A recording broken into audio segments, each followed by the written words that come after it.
அனந்தா அப்படிங்கிற படத்தை வந்து இப்போ ஜியோ ஹாட்ஸ்டார் ஓடிடி ஆப்பில் வந்து ரிலீஸ் பண்ணியிருக்காங்க. இந்த படம் எப்படி இருக்குது, படத்தோட கதை என்ன அப்படின்னா, இந்த படம் எப்படின்னா இந்த சாய்பாபாவை பற்றி பேசக்கூடிய ஒரு படம். அப்படி இந்த படத்தில் ஒரு 5 பேர், இதில் எத்தனை பேருக்கு வந்து பக்தி இருக்குது சாய்பாபா மேலே, எத்தனை பேருக்கு வந்து பக்தி இல்லை, அதுலேயும் இவங்களுக்கு கடவுள் கொடுக்கக்கூடிய அந்த பிரச்சனைகளாக என்ன, ஒரு கட்டத்துக்கு அப்புறம் கடைசியாக இவங்களில் எத்தனை பேருக்கு பக்தி வந்துச்சு, எத்தனை பேருக்கு பக்தி போயிடுச்சு அப்படிங்கிற இதெல்லாம் தான் இந்த படத்தோட கதை. இந்த படத்தில் நடித்தவங்க எல்லாருமே நல்லா பர்ஃபார்ம் பண்ணியிருக்காங்க. இந்த படத்தில் எனக்கு ஒரு விஷயம் நடந்தால் திரும்ப திரும்ப தோணுது. என்ன அப்படின்னா, மேக்கிங்கை இன்னும் கொஞ்சம் பெட்டராக பண்ணியிருந்தா இந்த படம் பார்க்க நல்லா இன்ட்ரெஸ்டிங்காக சுவாரஸ்யமாக இருந்திருக்கும்.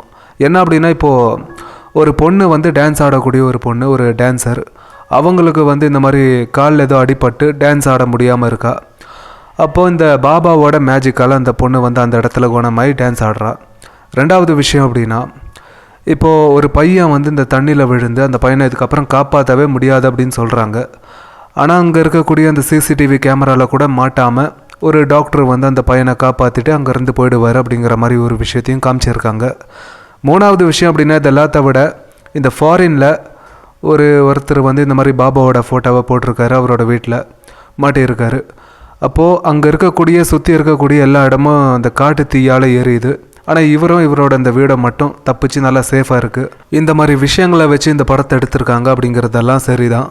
ஆனால் மேக்கிங்கில் அதை இன்னும் கொஞ்சம் பெட்டராக பண்ணியிருக்கணும். கொஞ்சம் கிடையாது, ரொம்பவே பெட்டராக பண்ணியிருக்கணும். அப்போ தான் இந்த படம் பார்க்க ஓரளவுக்காவது ஒரு நல்ல படமாக நல்ல இன்ட்ரெஸ்டிங்காக சுவாரஸ்யமாக இருந்திருக்கும். இந்த படத்தில் இருக்கக்கூடிய அந்த சீன்ஸ் ஆகுது. ஆனால் இவங்க அதை பண்ணலை. இந்த படத்தை பார்க்கும்போதே நல்லாவே தெரியுது இந்த படம் வந்து ஒரு லோ பட்ஜெட் படம் அப்படின்னு.